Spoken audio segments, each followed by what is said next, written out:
L'épidémie d'Ebola en RDC ne cesse de gagner du terrain. Épidémie qui aurait déjà fait, selon l'OMS, près de 140 morts ces dernières semaines. L'OMS qui juge la flambée épidémique dans le pays comme élevée. Sur le terrain, la prévention prédomine, mais les moyens dans le pays pour lutter contre cette épidémie sont limités. Écoutez à ce propos le ministre de la Santé de la RDC, il lance un appel à l'aide. On a besoin de l'aide internationale. Les virus nous concernent tous. Et donc, c'est à nous tous de nous lever pour pouvoir nous entraider. Et c'est dommage que l'aide baisse, parce que cette aide qui baisse, la conséquence, c'est que nous avons moins de protection pour les infirmières. Nous avons moins de recherche scientifique. Et sur le terrain, je vous le disais, la solidarité s'organise pour répondre à l'urgence épidémique. Exemple dans la province du Sud Kivu, au célèbre hôpital général de Panzi à Bukavu, où médecins et personnels de santé ont élaboré un plan de riposte. Reportage signé Amani Alimassi avec Laure de Matos.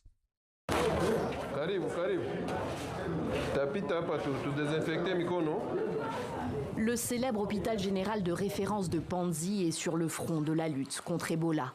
L'institution, fondée par le docteur Mukwege, mondialement connu pour sa prise en charge des victimes de violences sexuelles, est prête à répondre à l'urgence épidémique du moment. Son équipe vient de mettre la touche finale à un plan de riposte. Elle s'appuie sur l'expérience acquise pendant la pandémie de Covid-19, où l'établissement avait été désigné centre de traitement des cas critiques pour la province du Sud Kivu. L'hôpital de Panzi est capable de prendre les cas suspects, de l'isoler, en attendant juste que ces cas puissent aller au niveau du centre de traitement ambulatoire dédié par la province au niveau de la clinique Mwanzi.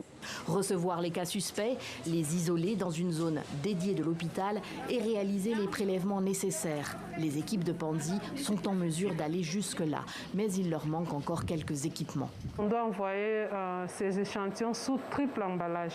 Ça aussi, on doit acquérir ces triple emballages pour pouvoir évacuer les échantillons jusqu'au niveau de Kinshasa.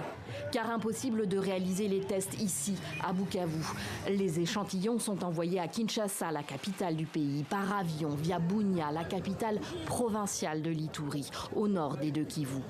Les aéroports de Goma, au nord Kivu, et Bukavu, au sud Kivu, sont fermés depuis que ces deux provinces de l'est de la RDC sont tombées sous contrôle du M23. À Bukavu, aucun malade d'Ebola n'a été identifié, mais la peur s'installe. Je peux transporter 10, 30, voire même 100 personnes par jour. Lorsque tu fais tes comptes, à la fin de la journée, c'est là que tu te rends compte que tu as transporté beaucoup de passagers sans connaître leur état de santé. Bukavu a été touché une fois par une épidémie d'Ebola en 2019. Le M23 a annoncé lundi avoir mis en place un plan de coordination pour faire face à cette nouvelle flambée épidémique avec l'ensemble des partenaires impliqués dans le secteur de la santé au Sud Kivu.